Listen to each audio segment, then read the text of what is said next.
Hello बच्चों। So already आज 1 मई हो गई। 4 दिन बाद आपका पेपर है 5 मई को। और पेपर तो इस कंडीशन पे आप आ चुके हो कि आपको ये समझ में नहीं आ रहा होगा कि क्या करना चाहिए, क्योंकि ऑलमोस्ट जिन्होंने सब पढ़ रखा है वो सब कुछ पढ़ चुके हैं, उनके पास कुछ नया पढ़ने के लिए नहीं है।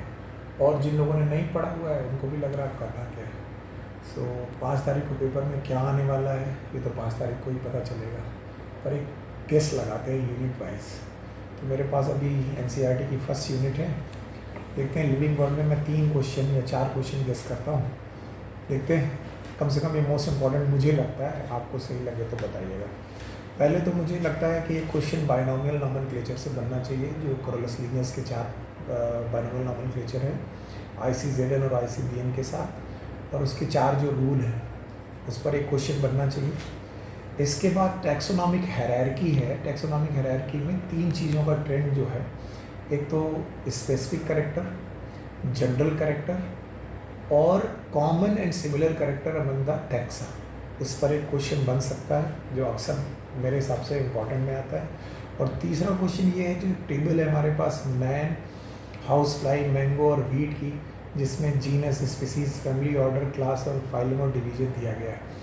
तो ये 3 क्वेश्चन मुझे लगते हैं मोस्ट इम्पॉर्टेंट लिविंग वर्ड से। इसके बाद मेरे को बायोलॉजिकल क्लासिफिकेशन का चैप्टर मेरे सामने आता है, और बायोलॉजिकल क्लासिफिकेशन में मुझे जो सबसे पहला क्वेश्चन इम्पॉर्टेंट लगता है ये है 5 किंगडम क्लासिफिकेशन का बेसिस, जिसमें आपके पास एक टेबल है सेल टाइप की, सेल वॉल की, न्यूक्लियर मेम्ब्रेन, बॉडी ऑर्गेनाइजेशन की, मोड ऑफ न्यूट्रिशन की।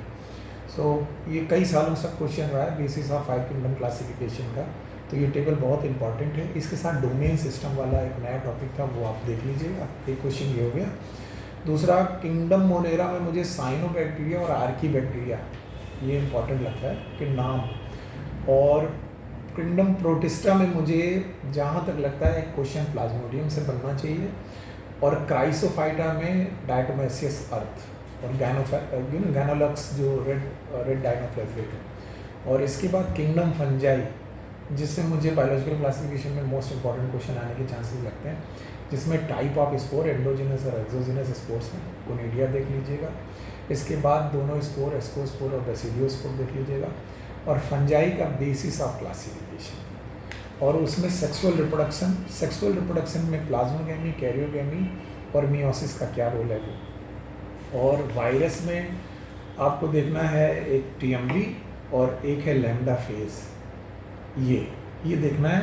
और वायरॉइड्स और प्रियॉन का क्वेश्चन बन सकता है। इसके बाद हमारे पास प्लांट किंगडम आता है। प्लांट किंगडम में जो बेसिस ऑफ क्लासिफिकेशन है आर्टिफिशियल नेचुरल में सबसे ज़्यादा मुझे न्यूमेरिकल टैक्सोनॉमी आने के चांसेस लगते हैं। दूसरा, एल्गी का बेसिस ऑफ क्लासिफिकेशन बहुत इंपॉर्टेंट है, हमेशा से इंपॉर्टेंट रहा है, जिसमें type of pigment, storage food material और फ्लैजला का नंबर और उनकी पोजीशन, कि कब 2 से 8 फ्लैजला होंगे, कब 2 फ्लैजला होंगे, इनकी पोजीशन। स्टोरेज फूड मटेरियल में कई साल से क्वेश्चन बना है।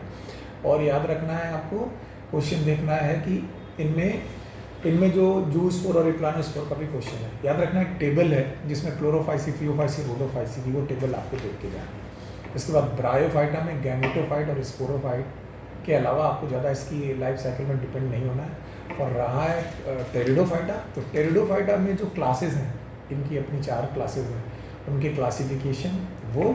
और प्रोथैलस में जो सेक्सुअल रिप्रोडक्शन है वो इम्पॉर्टेंट है। बचता है जिम्नोस्पर्म से पिछले 3 सालों में क्वेश्चन जो बन रहा है, वो क्वेश्चन बन रहा है पॉलन ट्यूब, साइफोनोगैमी का, कि कैसे पॉलन ट्यूब मूवमेंट होता है और कैसे पॉलिनेशन होता है।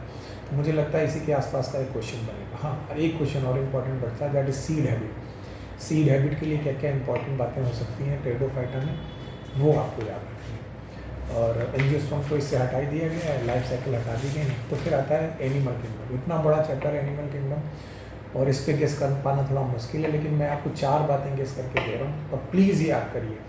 पहले तो बेसिस ऑफ क्लासिफिकेशन 6 हैं, जिसमें लेवल ऑफ ऑर्गेनाइजेशन, सिमेट्री, इसके बाद जर्म लेयर है और सीलोम है, सेगमेंटेशन है, नोटोकॉर्ड है। ये अच्छे से पढ़ लीजिएगा। बाकी 10 फाइलम है, इनमें अगर आपको कोई फाइलम डिटेल से देखना है तो वो आर्थ्रोपोडा है और सीलेंटेटा है। इतने सारे फाइलम में मैं जो मोस्ट इंपॉर्टेंट बता रहा हूँ, सीलेंटेटा, जिसमें पॉलिप और मेडुसा की लाइफ साइकिल है, और ऑर्थ्रोपोडा वाला ये देख लेना है। ऑर्थ्रोपोडा के साथ कॉर्डेटा एंड नॉन कॉर्डेटा का जो टेबल दी गई है डिफरेंसेस का वो, और कॉर्डेटा के जितने भी कैरेक्टर हैं कि फेरेंजियल गिल स्लिट्स कहाँ पर हैं, और नोटोकॉर्ड कैसे आती है, डॉर्सल ट्यूबुलर नर्वस सिस्टम कैसे आता है, ये देख लीजिएगा। और इसके अलावा मेरे हिसाब से मैमल इम्पॉर्टेंट है और बर्ड्स इम्पॉर्टेंट है कॉर्डेटा में।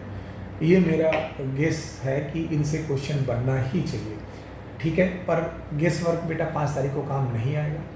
आप जो पढ़ रहे हैं पढ़ते जाइएगा, हो सकता है मेरी बताई बातें आपको वहाँ पर ना भी मिलें, लेकिन ये कम से कम इतना ज़रूर पढ़ के जाइएगा।